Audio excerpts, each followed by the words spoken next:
What are the signs that an avoidant still loves you? How can you get your avoidant to finally open up to you? How can you get an avoidant ex to obsess over you?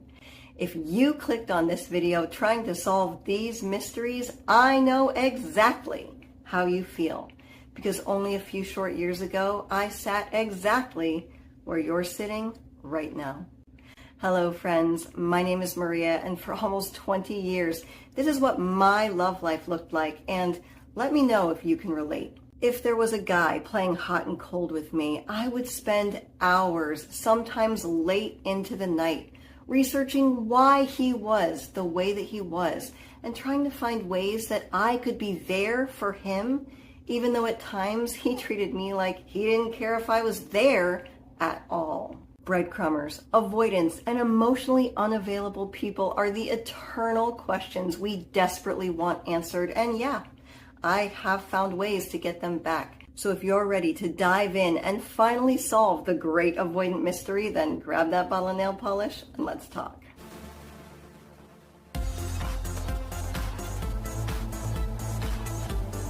I think it's funny how expat coaches in this space are always so eager to tell you about the latest research they've done on avoidant personalities. They interview avoidants and they read books about avoidance, and it's my personal belief that they do have to continue to do research on avoidance because they don't actually know the answer of how you can get your avoidant ex back. Because although they are the self-proclaimed experts, they've never been in a position where they were able to solve the mystery on how to get an avoidant ex back. And I know this because I've had viewers point out to me that some of these prominent expat coaches are themselves avoidant attachers, which makes the whole notion that they can help you even more nonsensical. I mean, sure, you could argue that being avoidant themselves, they can tell you the kind of thing and the kind of relationships that avoidants like. But when I was creating this YouTube channel, I learned that the person I am in the strongest position to help is the person who has the same problems that I myself used to have. The kind of person who believed with every fiber of my being that it was the most important thing in my life to win back someone who treated me like I was disposable. But before you call my thumbnail clickbait, you should know I have had avoidant exes come back. They came back once they knew I was finally, completely unavailable to them. That's how you solve the great mystery of how to get someone back who doesn't, and maybe never did, want a real relationship. Make it so that you can no longer offer them one. Mystery solved.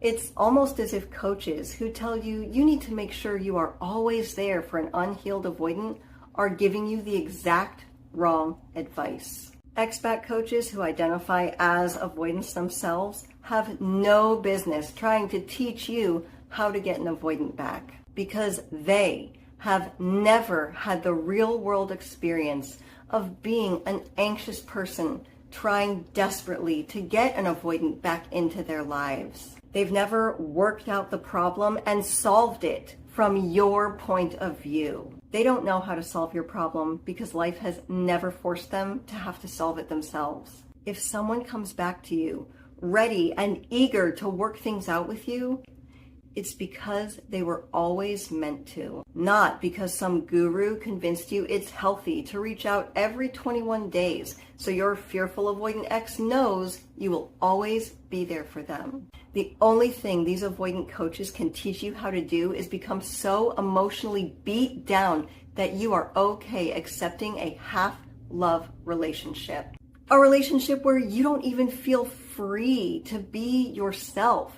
They talk about how important it is for you to completely transform yourself during no contact in order to reattract your avoidant ex. Well, I've got news for them. People who have truly transformed themselves do not engage in self-sabotaging behavior like initiating reaching out to someone who they know in the past has completely eroded their self-esteem. I'm not so sure that people who make it their daily mission to try to solve the avoidant mystery to re-attract someone who's emotionally neglectful are in a super healthy headspace. Another way to put it might be, I feel like these people are so entrenched in the emotional garbage. I wish they had a way to rise up over themselves and look down and see how messed up it is to place all your hopes on, or sometimes pay money to some internet guru who's trying to help them get back an emotional bully. And make no mistake, people who breadcrumb you, manipulate you, discard you, stonewall you, withhold from you, they are not being attractive and mysterious.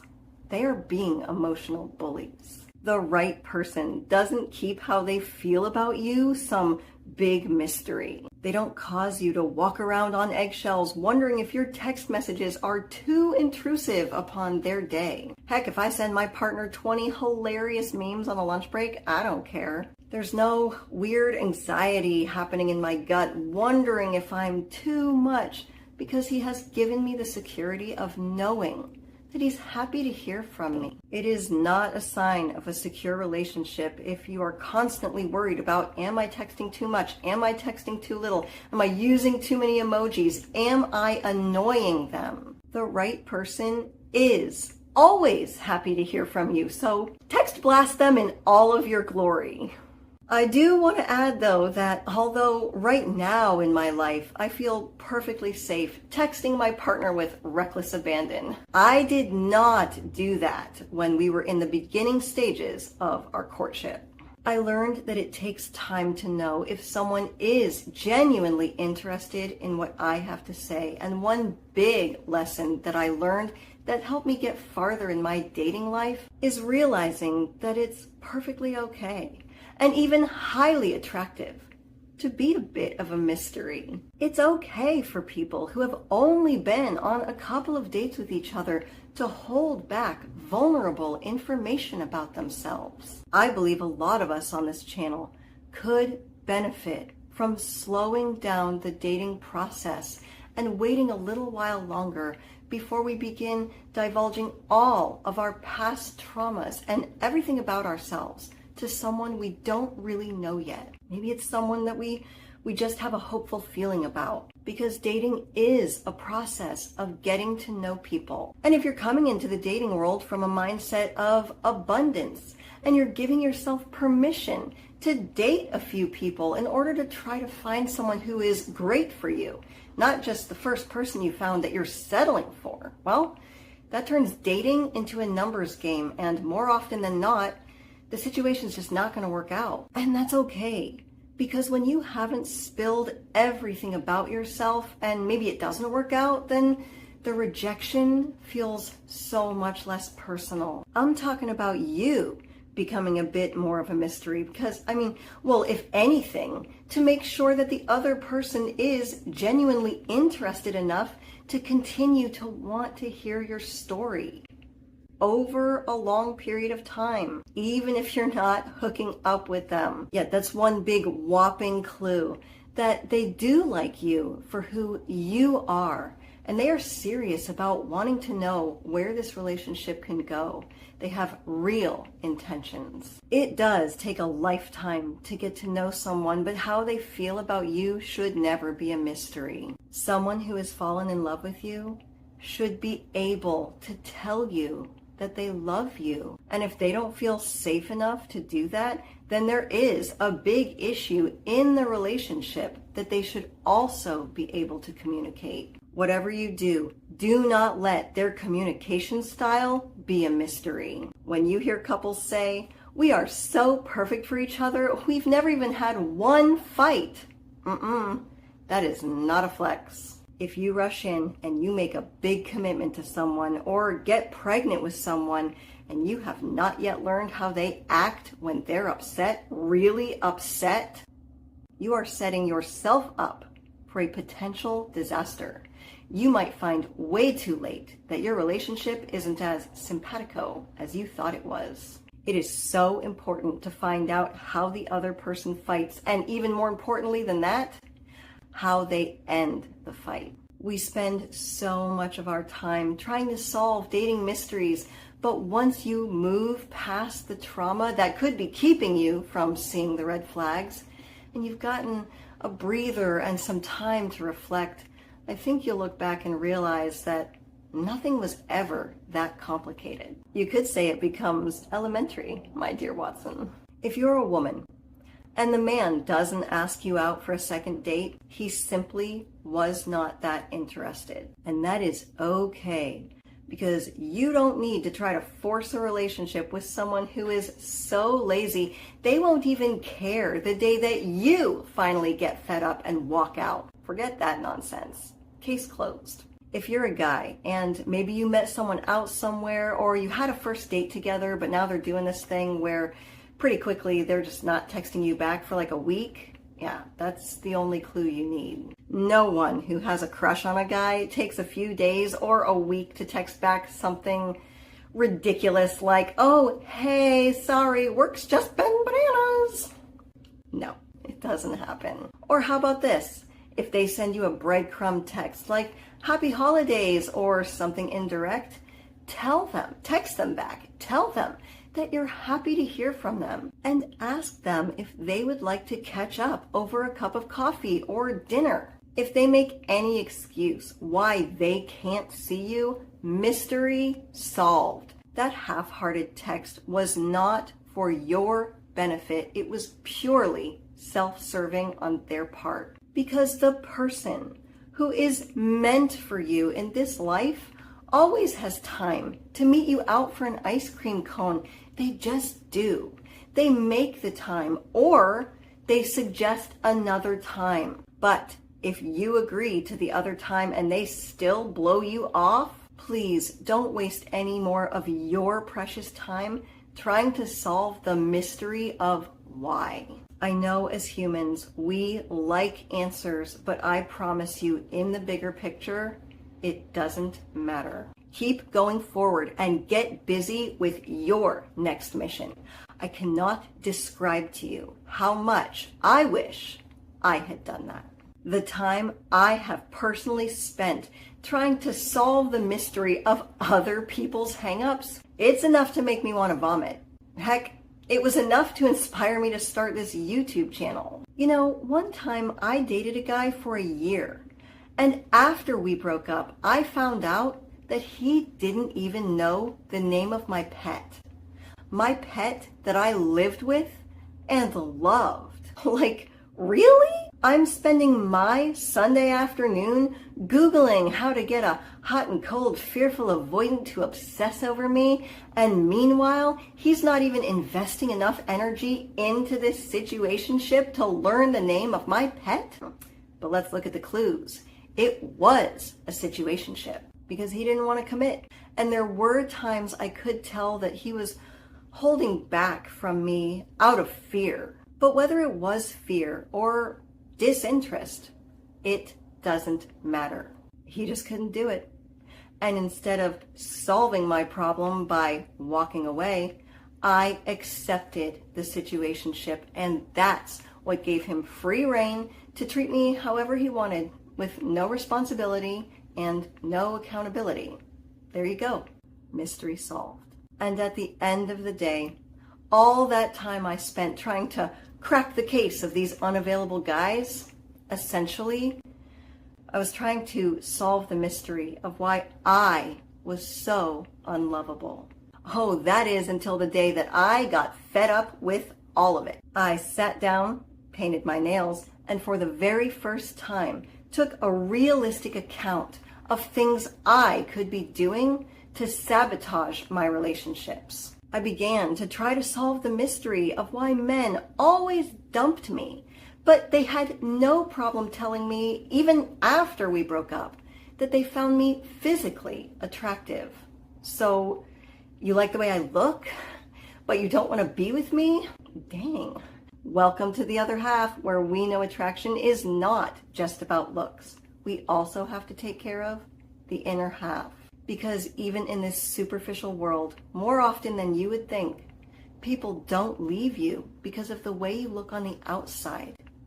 They leave because of the way you look on the inside, especially if you lack self-respect. And I'm talking specifically about the lack of self-respect that has you chasing after people who could take you or leave you. This results in you over-functioning and filling in gaps in dating scenarios, even though your gut is trying to tell you something feels off-kilter. I wasn't allowing myself to listen to my gut feeling that was trying to tell me that these guys were not available to give me the kind of relationship that I really wanted. So eventually what happened is, in the end, when I began to push for more, they just left me. And at the time, to me, it was a big mystery.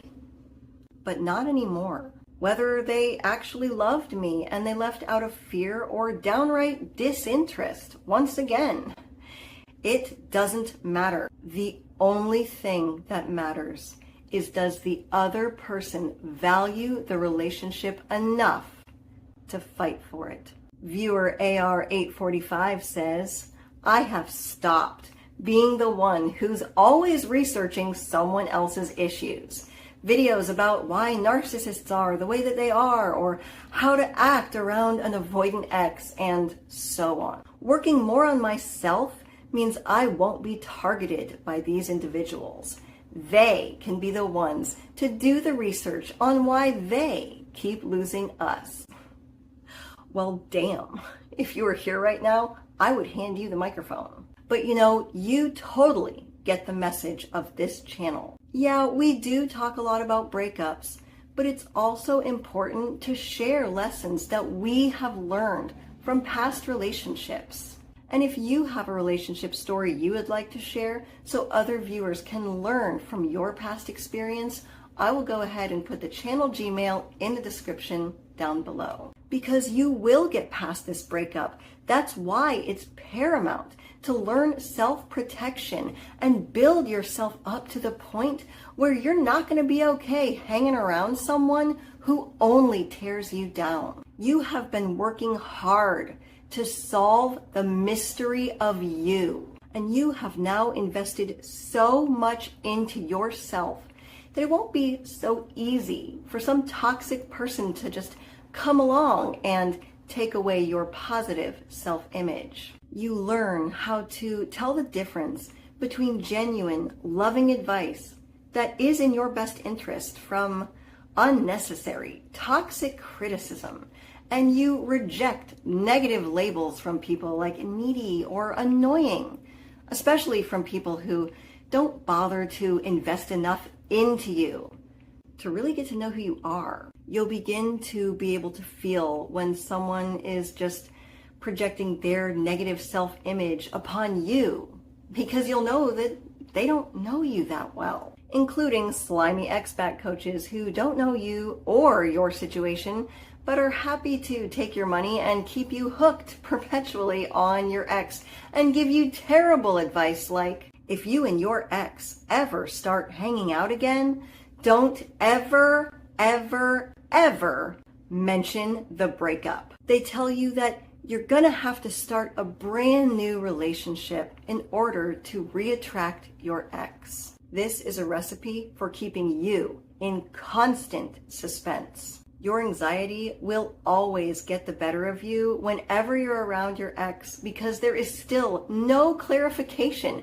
when it comes to the terms of the relationship. Not to mention continuing the gaslighting that the breakup didn't go down the way that it did. This is one big way that sensitive people get used and dumped and re-traumatized all over again. I am not saying that if your ex contacts you, it's a great idea to jump down their throat and initiate a conversation about the breakup immediately upon meeting with them. But someone who has had an epiphany and has realized they can't risk losing you, they're not going to put off having that conversation. Either way, at some point, there does need to be a conversation. If they refuse to talk about the breakup, or they can't tell you anything that they have learned, or maybe an action that they regret, and they still insist on being a mystery, they haven't changed at all. And I hate to tell you this, ex-back coaches, but there is no such thing as starting a brand new relationship with someone who has never changed. Give yourself evidence every day in your actions and in your surroundings that even if you are alone, you're going to be okay. Try to be strong and let go of this terrible person now. So in the future, if you are dating somebody who shows you right away that they're going to disrespect you or they intentionally harm you, you are able to walk away because you have given your nervous system evidence that you can do that and that you will be okay. Please do not spend your lifetime trying to solve the mystery of someone who refuses to spend any time with you, who doesn't value you enough to keep you around. Value yourself enough to sit down and try to find a few clues about why you're having such a hard time letting this person go. What is it about them that even though they're making you feel terrible right now, what was it that made them so addictive in the first place? Like, have you been down on your luck and their interest made you feel like a winner again? Did they give you energy that you haven't felt in a while? Or did they fill up some space in your life where something is lacking? Like maybe you've always wanted to travel and they filled your imagination with all of these fun places they said that you guys were going to go to together. When you begin to sort through the clues of why you can't let your ex go, you might be shocked to learn that the person you wanted back more than anything wasn't your ex at all. It was you. And that's okay. Because like any good mystery, nothing is what it seems. And if you'd like to learn how we accidentally sabotage ourselves, I'll put that video right here. My name is Maria Adriana. You didn't have to live my life, but I certainly hope you can learn something from it. As always, thank you for visiting the other side.